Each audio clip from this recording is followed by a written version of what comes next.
Tonight is Super Tuesday 2. A lot happening in American politics, but I want to talk a little bit about Germany and about Islam and about immigrants and about who's to blame. And I want us to just step back and think. Just think. I know it's hard, but I'm going to help. I'm Randall Terry. This is Voice of Resistance.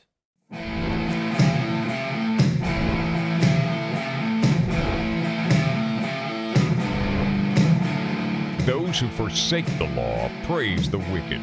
Those who uphold the law resist them. Welcome to the Voice of Resistance. Here's your host, Randall Terry. Maybe they should just call it Political Chainsaw Massacre 3. I don't know.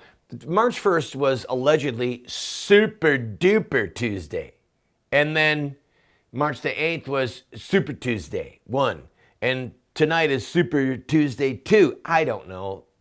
These are names that, and then when was the SEC primary after college football? Forget about it. So tonight, what do we have? We have, Florida, Illinois, Missouri, North Carolina, Ohio.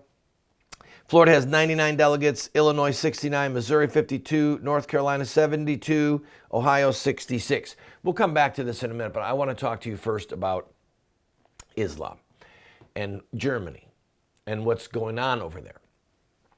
Now, I'm going to read to you some quotes that were posted on a Facebook page run by a Muslim group in Germany. That particular Facebook page has 20,000 followers. That's not a lot. I mean, it's not a little, but it's not a million. And part of me is hesitant to show you this because I don't like race baiting and ethnic baiting and religious baiting, and I'm not doing it. So part of me is tempted to say, I'll forget it. This is who cares? 20,000 followers. The problem is that the words that I'm going to read to you are indicative of a mindset, of a culture that is flooding into Germany legally, and a culture that would like to flood into all of Europe and to ultimately take it over. Qaradawi, I believe, is the name of the chief theologian of the Muslim Brotherhood. He said, we don't have to fight them. Give us a generation to have babies, and they'll be begging me to come and to rule their nation. Begging me to come. Because as these millions of Muslims pour in with multiple wives, whether it's legal or not in these European countries, the Muslims are living under Sharia law, okay? And they have multiple wives, and they have lots of children. Do the math, okay? So let's take a quick look. I apologize for looking down at my computer. Let's take a quick look at Germany. I left off here yesterday, and I need to read this quote again. Germany has let in, if my memory is correct, 1 million illegal immigrants, over 1 million, and they intend to open up the doors to more. A new party has arisen in Germany called Alternative for Germany. And in the elections that happened over the weekend, this is a brand new party, they captured multiple seats in 3 different states. They're in the government now. And this is a very populist, nationalist, Germany first, stop the immigrants from coming in party. That's what they stand for. And there are people abandoning the long-held parties, similar to our Republican and Democrat parties, and they're jumping by droves into this new party. So Chancellor Merkel is in deep trouble. All right, I left off here yesterday. I want to read this quote to you again. An increasing number of public canteens, child daycare centers, and schools have stopped serving sausages, bacon, and ham over religious considerations. Now, members of Chancellor Angela Merkel's CDU party are fighting to keep pork on the menu, insisting the consumption of pork is part of German culture. Daniel Gunther, party representative, claimed that pork products were being taken off the menu in schools, nurseries, and canteens, that's restaurants, across the country. He said, the protection of minorities, including for religious reasons, must not mean that the majority is overruled in their free decision by ill-conceived consideration. Now, I want you to understand, the German government has not ordered them to do so.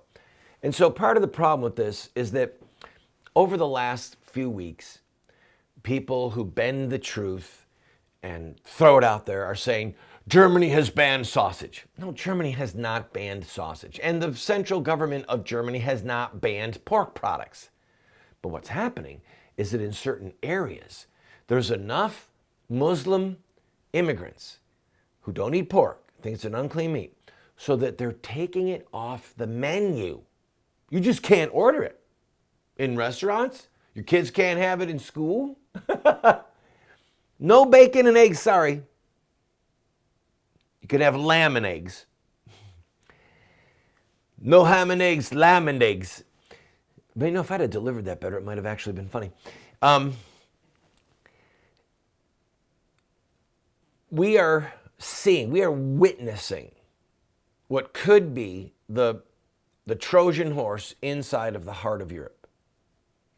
The Muslim armies tried on 2 separate occasions to make it to Venice and to take Venice. If they'd have taken Venice, all of Europe would have been open before them. They took Constantinople, okay?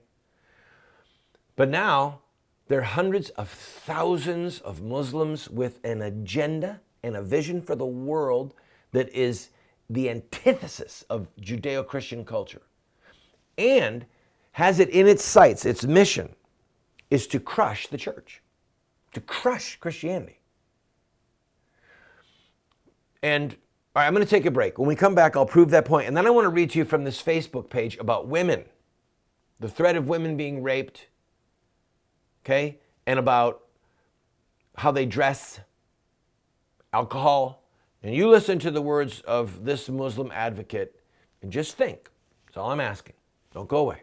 Friend, we are in the middle of producing a 14-part epic television series called What Would Mohammed Do?, explaining Islam and ISIS to the West.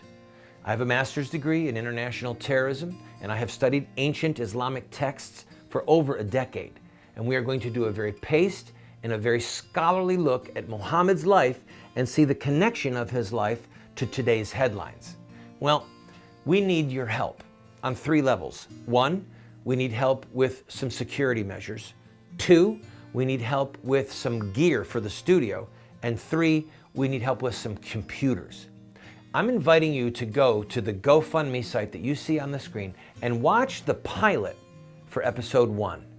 You'll get a feel for what it's going to be, and I promise you, you're going to be excited. You'll be challenged, and you're going to want your friends to see it. And then after you've seen it, give what you can to help us with this project. Thank you.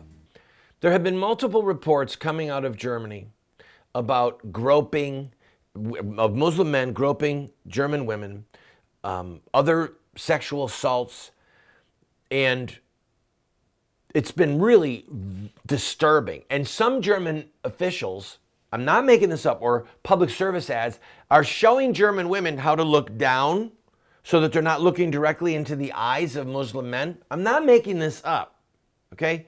And here are the words of a Muslim advocate who is explaining why it's Germany's fault, okay? It's Germany's fault that these things are happening. Listen to these words.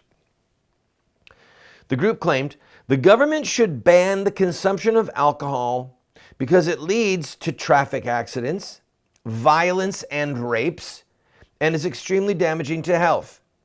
But for the capitalist societies, this is too much to expect. So long as alcohol is not prohibited, there will be no discernible decline in these cases.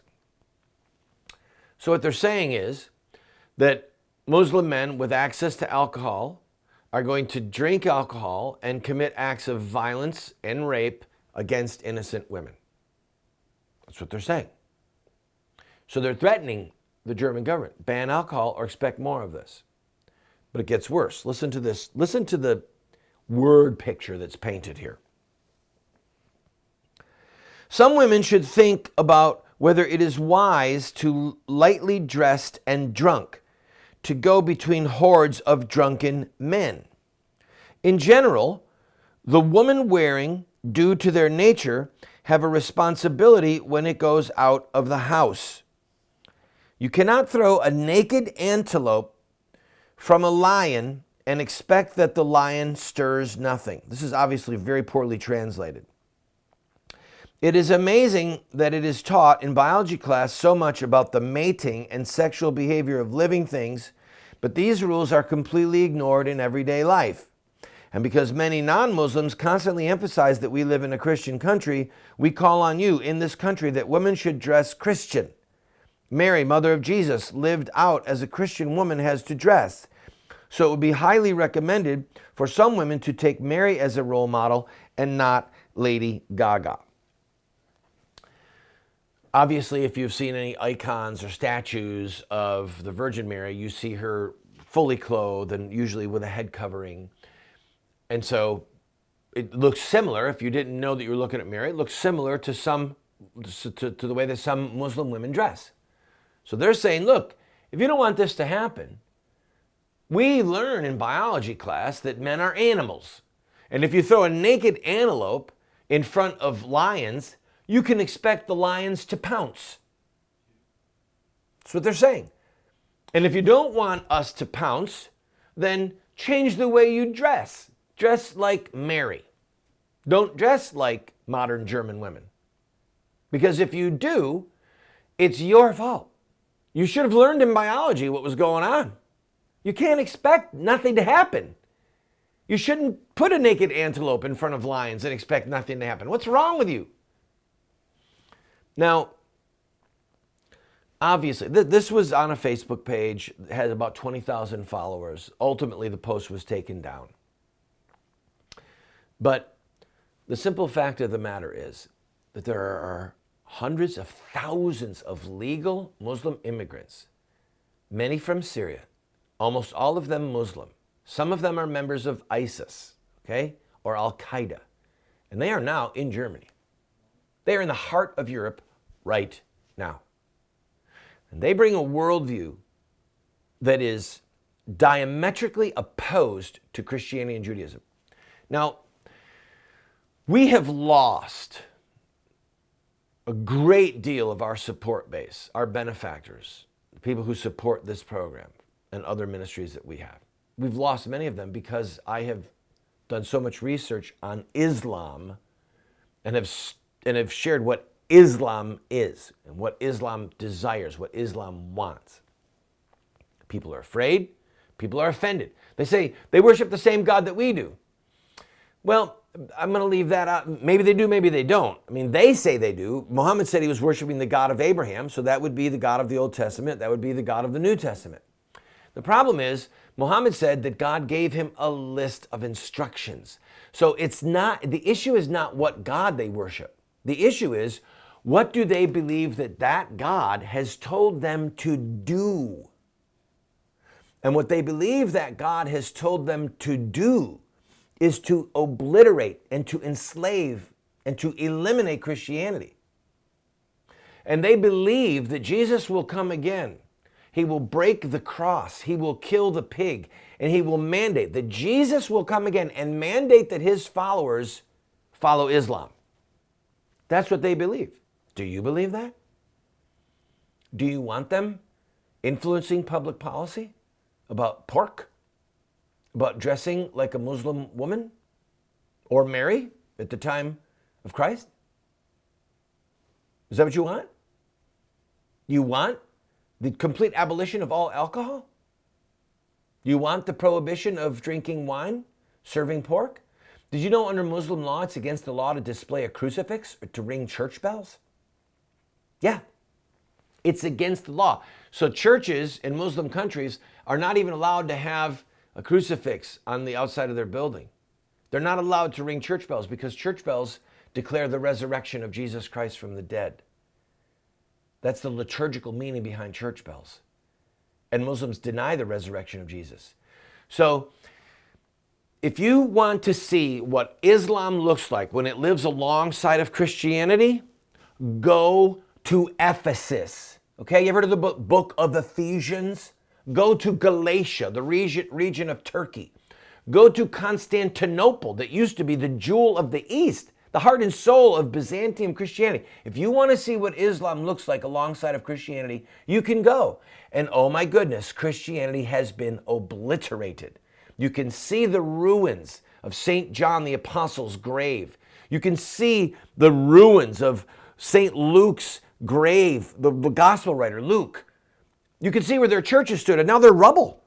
Their graves are desecrated because Islam insists upon eliminating Christianity. So what used to be the cradle of Christianity, were the very streets where Paul the Apostle walked and where Christianity thrived, it's gone, people.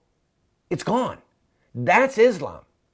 And so the people in this country who are saying that those of us who understand what Islam really is, that we are somehow to blame for being racist or xenophobic or anything, bigoted, whatever.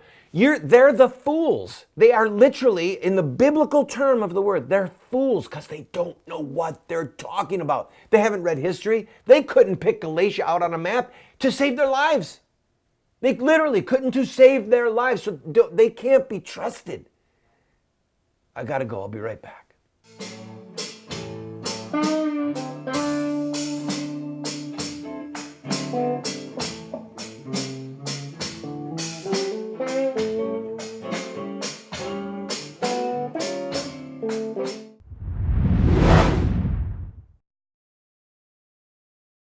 Supreme Court Justice Clarence Thomas referred to John Locke twice in his dissent in the Obergefell decision. John Locke is referred to as the philosopher of American liberty. He was a genius, and he not only believed in natural law, but he believed in revealed law, the Word of God, the law of God.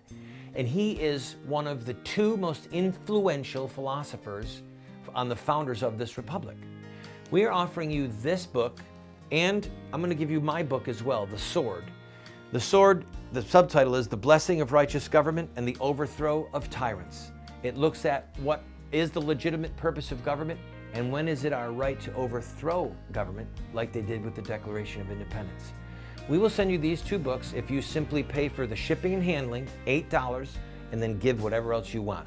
And by the way, the $8 doesn't cover our cost, but if that's all you can afford, we'll send them to you for the $8. God bless you.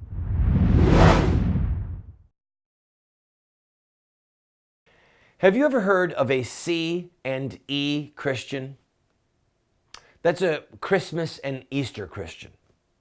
It's somebody who says, I believe in Jesus, and they probably really do. They're baptized. They just don't take church that seriously. They go to church Christmas and Easter. Would you trust that person? Would you trust them to explain to you the essence of the Nicene Creed and what the fight was all about with the Arians? Would you? Would you trust that person to explain the intricacies, the mystery of the Trinity or the dual nature of Christ? I think you wouldn't. Well, Islam has its, and I say this in quotes, C and E Muslims. Donald Trump recently made massive headlines when he said, Islam hates us. Then, at the debate, they gave him a chance to repudiate himself. And he said, no, I stand by the statement. Islam hates us.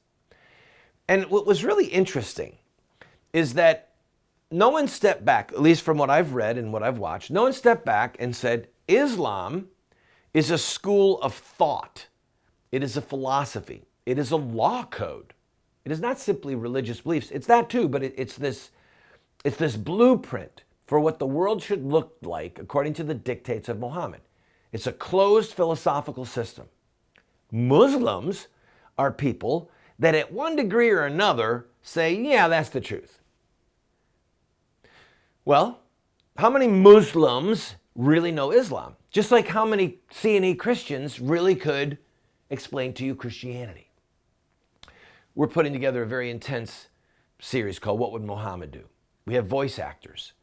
And one of the voice actors that we recently contacted had no clue that Muhammad had sex slaves of his own. No clue that Muhammad killed with his own hand.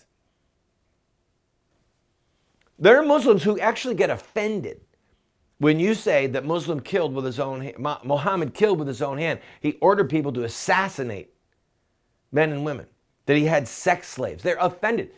But someone who really knows Islam, okay, says, well, of course that's true. He was the prophet of Allah. What he did was the best example. The most noble of men was Muhammad. He didn't even have a shadow. He was made of pure light. Everything he did was the greatest example of what it means to be a true servant of Allah. They know it. And the non-devout Muslim doesn't know it. So in part, Trump was right.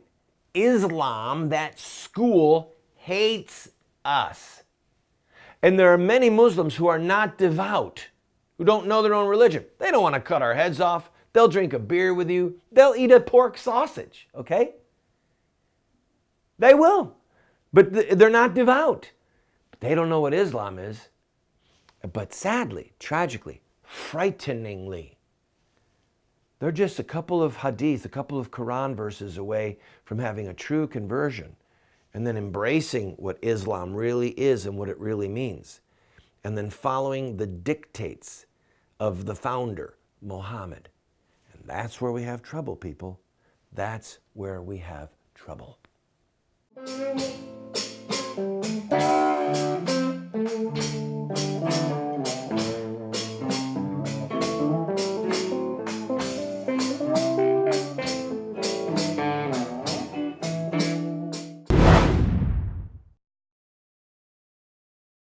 Friend, this TV show represents a mission.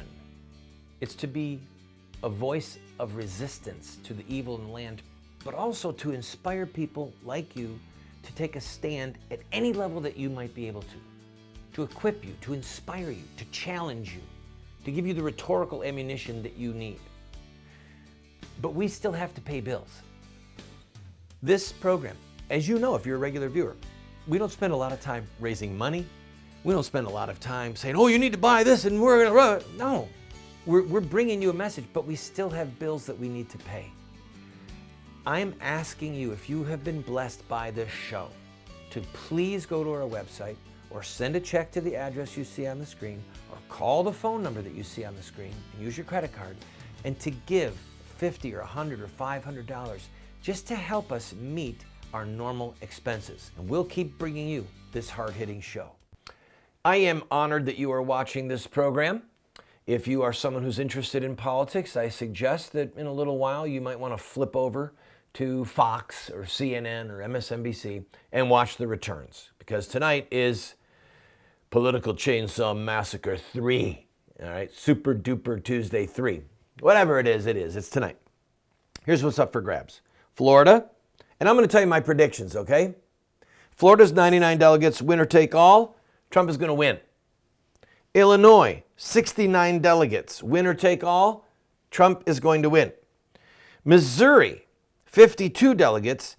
It's a 50% threshold. You have to win 50% for it to be a winner take all. If not, then you divide up the vote by congressional districts. I think that Trump is going to not hit 50% threshold, but he's going to win most of the congressional districts, and he's still going to walk away with the most delegates. Cruz could do well a little bit there, but Trump is going to be the big winner there. In North Carolina, it's also a proportional state. Trump is going to get at least half the delegates in North Carolina, maybe more. In Ohio, it's winner take all. I'm going to call that one for Kasich. The polling data right now shows that Trump and Kasich are neck and neck. I think that Kasich's going to win. Favorite son, sitting governor. The only way that he's not going to win is if his illegal immigration, if his amnesty quotes come home to roost. But it doesn't look like that's going to happen. So tomorrow, we'll see how well I did with my predictions. And again, go to our website. If you just joined us at our website, there is a tool that we have created for you to use. It's absolutely free, so you can see every state, the number of delegates they have, the date of their primary, and you can make your own predictions. And then who knows? Maybe you'll be right. Talk to you tomorrow. God bless you.